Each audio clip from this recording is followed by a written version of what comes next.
D'abord sur ce rapport, on a entendu le professeur qui en est chargé. Il parle d'une catastrophe plus difficile encore que celle du sang contaminé. Professeur Bellepomme, évidemment, se fait l'écho d'inquiétudes sanitaires que nous avons également. Évidemment, il n'établit pas le lien formel entre l'utilisation de la chlordécone et un certain nombre d'indicateurs perturbés que l'on note dans les Antilles françaises. Les études épidémiologiques qui sont menées par le ministère de la Santé vont conclure sur ce sujet de façon formelle maintenant très rapidement, dans quelques mois. Ce sont des études très lourdes, mais néanmoins, il faut prendre cette question le plus au sérieux possible. Ça veut dire qu'il est trop alarmiste ?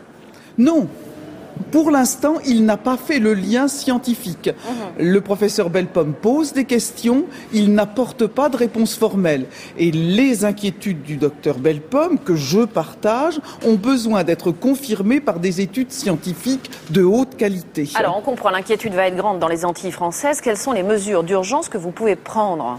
Alors, d'abord un mot pour les Antilles françaises qui, évidemment, sont interpellées par ces questions sanitaires gravissimes, qui viennent de subir le cyclone Dean, qui sont également l'objet d'une épidémie de dengue. Oui. Et je crois que la solidarité nationale doit, bien entendu, être très, très vigilante sur les Antilles. Je viens d'ailleurs d'avoir une longue séance de travail avec ma collègue Michèle Alliot-Marie, qui est en responsabilité sur ces territoires d'outre-mer. Concrètement sur les pesticides. Alors, sur les pesticides, nous savons que les normes actuellement autorisées dans les aliments, dans les eaux de consommation, sont des taux, 50 microgrammes et 200 microgrammes par kilo, qui protègent la population. Mais néanmoins, nous avons allé plus loin.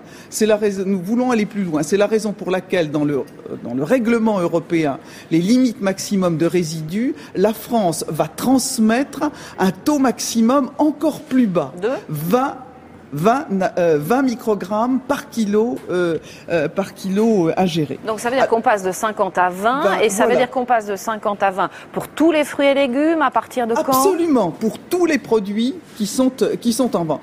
Alors, moi, je veux appeler la population des départements d'Antilles à la plus grande précaution. Parce qu'il y a ce qui est vendu, j'allais dire, officiellement par les canaux commerciaux. Oui. Mais il y a aussi beaucoup de consommation à partir de jardins familiaux, de prélèvements d'eau de source qui ne sont pas des eaux de source embouteillées. Donc tout ça, il faut arrêter. Donc là, arrêter.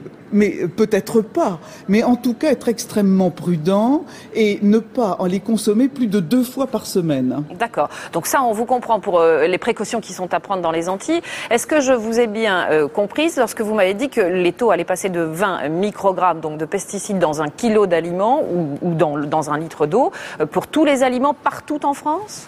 Oui, ces produits sont surtout utilisés aux Antilles, bien entendu. Cette réglementation vaut pour l'ensemble de tous les produits consommés, bien sûr, en métropole et dans les départements d'outre-mer, bien entendu. Et ça va être appliqué très rapidement ? Oui. Alors déjà, il faut savoir que les normes appliquées de 50 microgrammes protègent la population, que l'ensemble des études scientifiques ont prouvé qu'il n'y avait pas d'impact sur la santé publique en ce domaine. Mais là, c'est au niveau du principe de précaution que la France propose que le règlement européen qui sera édité sur l'ensemble de l'Union européenne soit encore plus sévère. Merci en tout cas à vous, Roselyne Bachelot, d'être venue réagir aussi rapidement sur le plateau du 13h de France 2.